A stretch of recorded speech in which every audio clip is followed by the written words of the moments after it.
Indian star batsman Virat Kohli మరో land mark కు చేరుకున్నారు. అత్యంత వేగంగా 27,000 పరుగులు చేసిన ప్లేయర్ గా హిస్టరీలో నిలిచారు.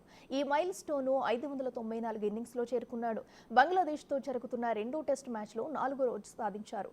ఖానాపూర్ లో జరుగుతున్న ఈ మ్యాచ్ లో కోహ్లీ 47 పరుగులు చేసి ఈ ఘనతను సొంతం చేసుకున్నాడు.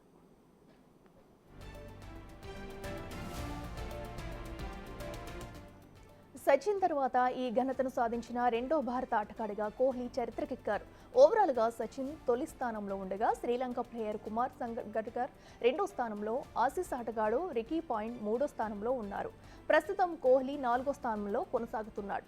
వన్డేలో 295 మ్యాచ్ల్లో 13,906 పరుగులు చేశారు. టెస్టుల్లో 8,918 పరుగులు చేశారు. టీ20లో 4,188 రన్స్ చేశాడు.